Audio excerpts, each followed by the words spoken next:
오늘 바울은 본문에서 아주 흥미로운 말을 합니다. 물론 그는 방언을 어떤 보수적인 교회처럼 금하지 않습니다. 그렇다고 방언을 예배의 중심에 세우지도 않습니다. 바울은 성령의 은사를 의심하지 않습니다. 왜냐하면 본인이 그 많은 은사를 보았고 삼청천의 하늘에서 하나님 나라의 모든 것을 보았기 때문입니다. 그렇다고 은사를 가진 사람을 무조건 성숙한 사람으로 보지도 않습니다. 균형이 중요한 거예요. 어떤 보수적인 교회는 그냥 새벽 기도부터 모든 기도에 방언을 금지한다고 해서 이 금지한다라고 해서 은사를 받은 성도들이 너무 고통스러워하는 것을 많이 봤어요.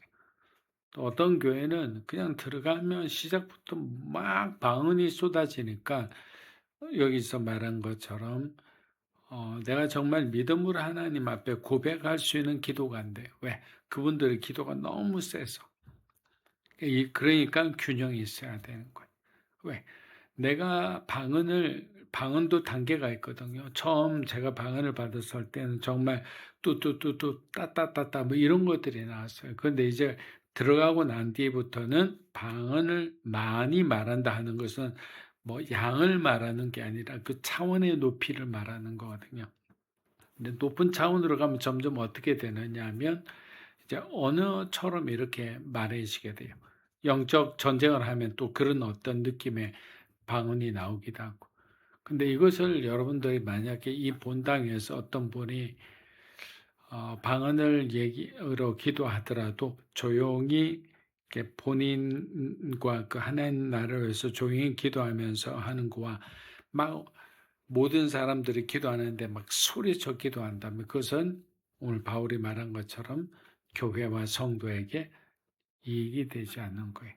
절제가 필요하고 어떤 삶의 은사와 말씀 가운데서 균형이 필요하다.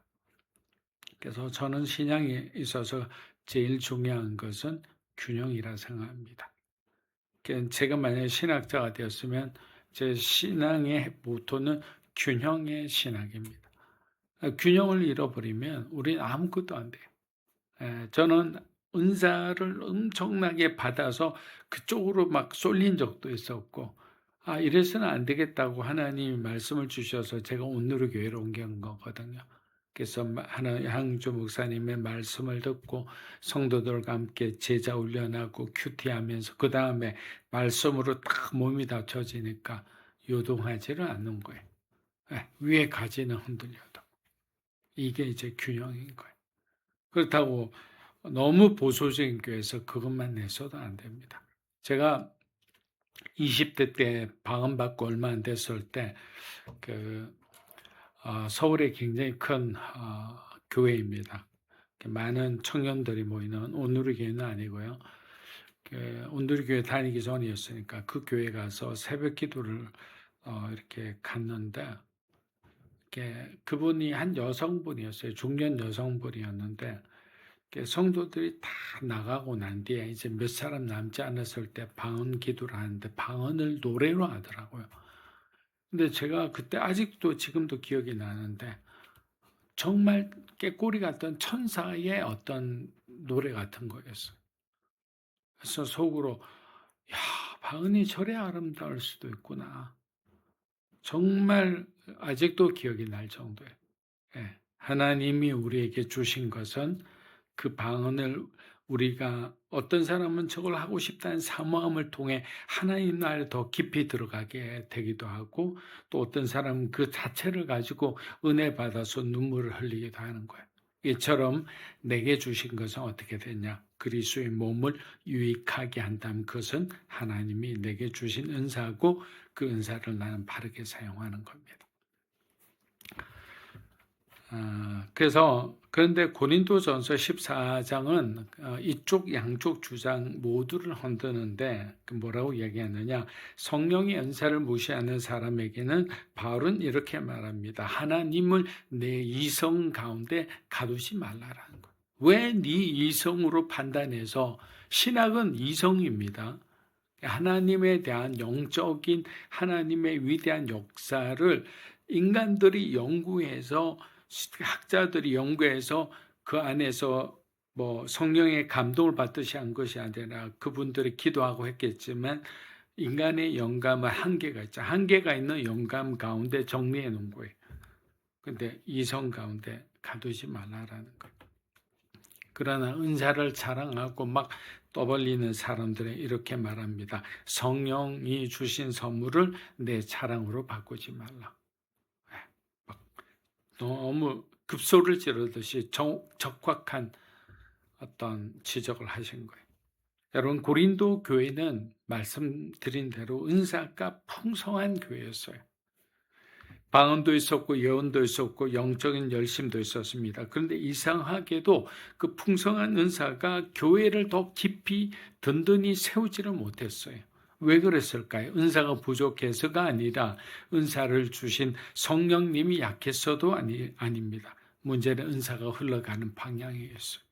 성령께서 주신 은사가 하나님께 영광이 되고 교회에 유익이 되어야 되는데 어느 순간 사람들의 관심이 하나님이 무엇을 하시는가에서 내가 얼마나 너희보다 영적인 사람인가로 옮겨가고 있었기 때문에 하나님의 역사가 사람에게 집중되는 순간부터 하나님의 영광은 사라지게 돼요. 그 능력도 사라지게 됩니다. 껍데기만 남게 되는 거예요. 그래서 바울은 오늘 본문에서 아주 단순하지만 날카로운 질문을 던집니다. 그렇다면 그 은사가 누구에게 유익이 되는가? 사랑하는 여러분, 오늘 말씀 앞에서 우리도 이 질문을 피할 수 없다고 생각합니다. 나는 성령의 역사를 너무 작게 혹시 보고 신앙생활을 해오고 있지는 않은가? 또는 성령의 은사마저 나를 드러낸 도구로 삼고 있지는 않는가? 제가 예전에 말씀드렸지만 제가 처음에 신앙생활 할 때는 굉장히 보수적인 고신교단 같은 그런 데서 했어요. 그런데 하다가 갑자기 이제 아버지를 따라서 개척하는 교회를 딱 섬겼는데 그쪽 교회는 굉장히 소위 지식인들이 많았는데도 은사를 사모하는 교회였어요. 그래서 저는 처음에 너무나 어색하고 적응이 안 돼서 뭐 함께 기도하겠습니다 하면 모두가 따따따따 방언만 하니까 이상한 이단 아닐까 뭐 이런 생각했는데 그런 건 아니었고요.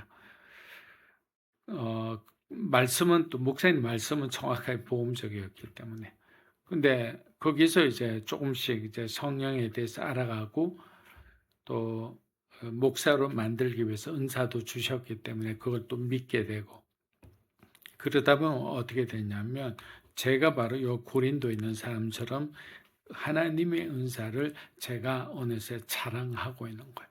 나는 이런 은사를 받았다고.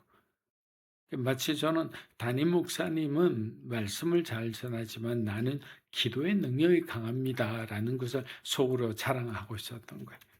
그래서 제가 교회를 떠나야겠다라는 생각을 하고 누르게로 온 거예요. 안 그랬으면 제가 완전히 무너지고 균형을 잃은 그런 사람이 되었을 거예요. 그만큼 무섭습니다. 누구에게나 그런 유혹은 오고 누구에게나 그런 균형이 깨지는 일은 일어날 수 있기 때문이에요. 자, 오늘 고린도전서 14장 13절에서 15절 한번 읽어보겠습니다. 그러므로 방언을 하는 사람은 통역할 수 있기를 기도하십시오.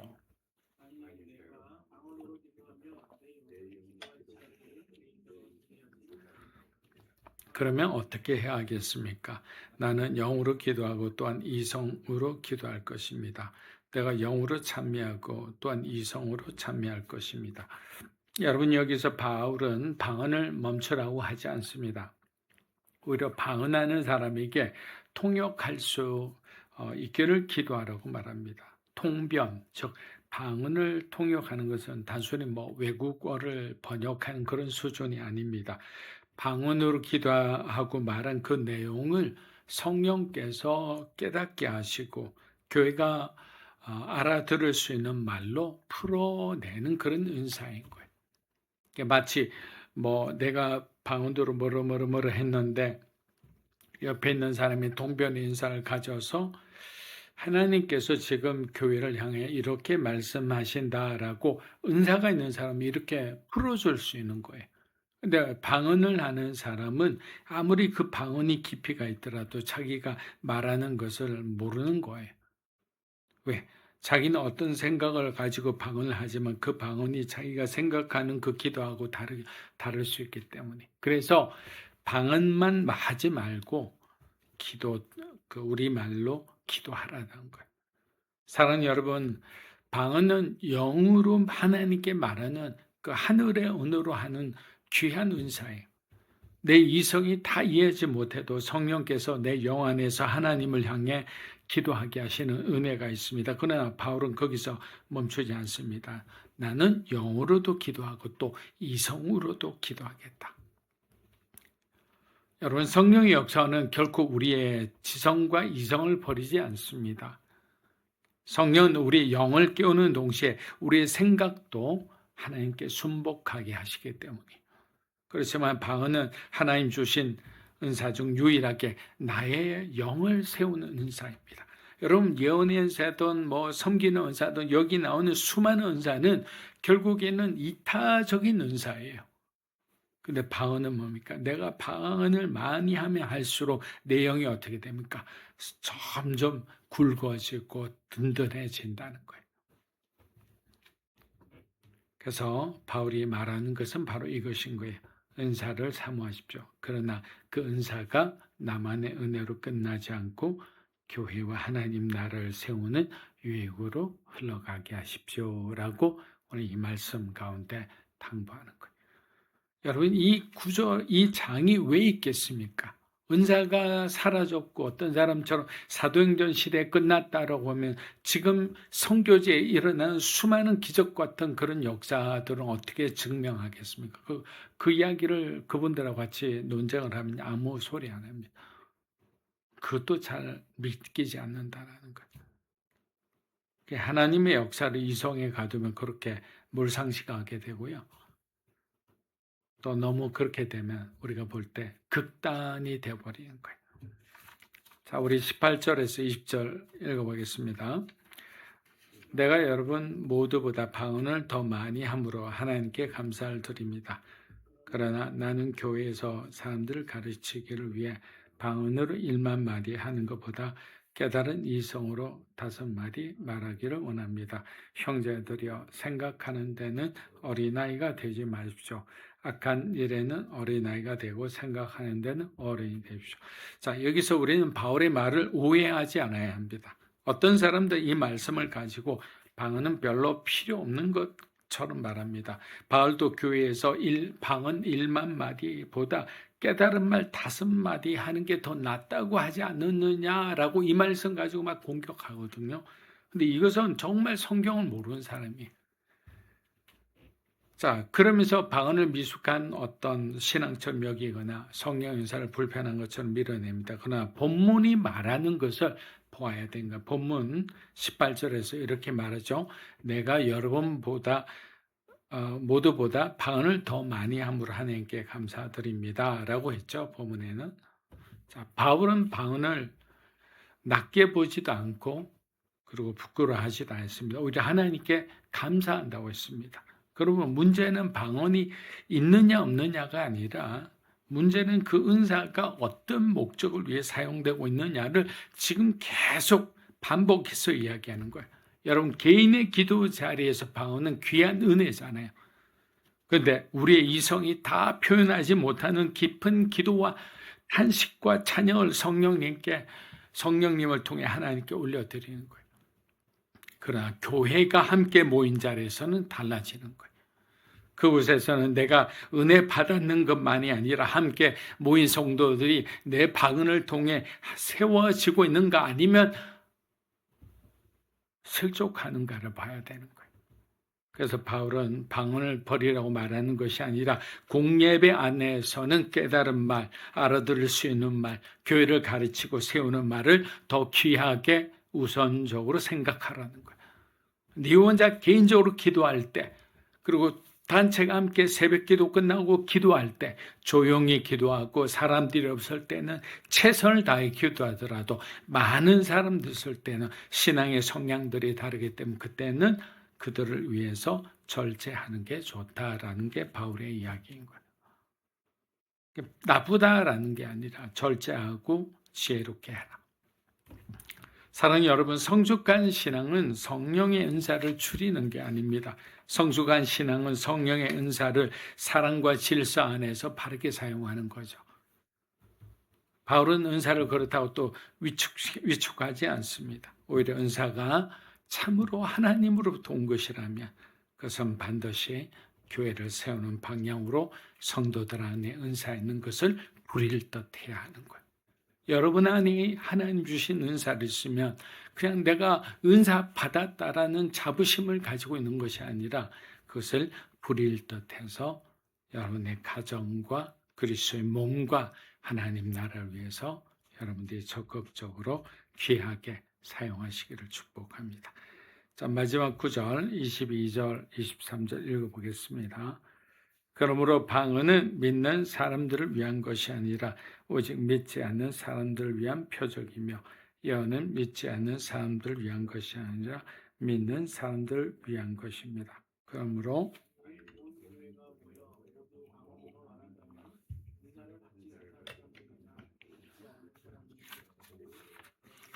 미쳤다고 하지 않겠습니까? 예. 여기서 바울은 아주 현실적인 질문을 합니다. 교회 안에 들어온 사람이 그럼 처음에 와서 새신자들이 무엇을 보게 되느냐라고 묻는 거예요. 그 사람이 성령의 능력을 보게 되는가 아니면 우리의 혼란을 보게 되는가. 이쪽 저쪽에서 알아들을 수 없는 말로 서로가 경쟁하듯 내 방언이 더 깊다고 막 하는 모습을 보면 그 성도들이 얼마나 혼란스럽겠느냐라는 거예요. 그렇다면 그 사람은 그것을 보고 하나님이 살아 계시라는 사실을 느끼겠는가? 아니면 우리가 얼마나 특별한 체험을 가졌다고 생각하느냐? 우리가 얼마나 특별한 체험을 가졌다고 생각하는 순간에 그 방언은 하나님 주신 방언이 안 되는 거예요. 왜? 자기를 위한 방언이 되어버렸기 때문입니다. 그러나 바울은 알고 있었습니다. 성령의 은사조차도 인간의 자기중심성 안으로 들어오면 하나님을 드러내는 표적이나 아니라 나를 드러내는 도구가 될 수 있다는 것을 말합니다. 이것이 우리 마음의 깊은 오래된 문제입니다. 이것은 제가 직접 경험하고 실족했던 문제이기도 합니다. 여러분, 우리는 은사를 무시할 수도 있습니다. 하나님 내 생각보다 크시라는 사실에 때로는 불편할 때가 있습니다. 내가 성공가도록 가는데 하나님 멈추라. 그리고 네 세상을 다 팔아라. 그리고 내가 원하는 선교지로 네가 가라. 이런 어떤 급진적인 레디컬한 부르심 가운데 순종할 사람이 없듯이 내가 옳다고 생각하는데 하나님께서 어떤 은사를 가진 사람을 통해서 마치 예언의 은사를 가진 사람이 다른 방향을 제시할 때 우리는 그 예언 자체를 무시합니다. 그 사람이 성령 충만하지 못하다고 생각합니다. 그래서 우리는 이 은사 자체에도 우리 안에 있는 이 죄성과 싸워내야 되는 거예요. 그래 하나님이 참된 은사를 통해 나를 세우고자 할 때 우리는 온전히 그 은사를 통해 다시 한번 내 영혼이 살아날 수 있는 기회를 얻을 수 있는 거예요. 반면에 내게 주신 은사가 있다면 이것이 내 것이 아니고 하나님이 것입니다. 여러분이 치유받았다고 나를 기억하시면 안 되고 이 교회를 기억하시면 안 됩니다. 하나님 예수님이 여러분을 치유하셨고 여러분을 변화시킨 거예요. 이런 식으로 설교하고 선포하는 목사님들은 바르게 된 목사님이죠.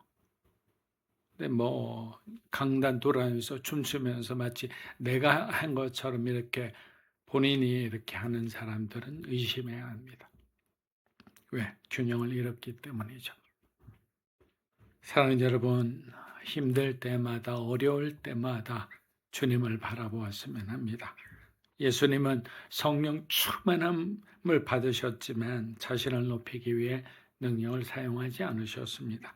광야에서 돌을 떡으로 만들 능력이 있었지만 말 한마디라 하면 모든 광야의 돌이 떡이 될 수 있었지만 자신을 증명하기 하는데 예수님은 가진 은사를 능력을 사용하지 않으셨어요.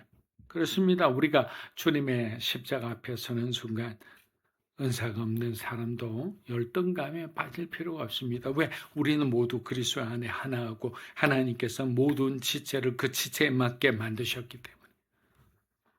사랑하는 여러분, 성령의 은사를 사모하십시오. 그리고 그 은사가 다른 사람이 알아듣기 쉽게, 그리고 그들이 주님을 찾아가는 길에 통로가 되시기를 축복합니다. 기도하겠습니다.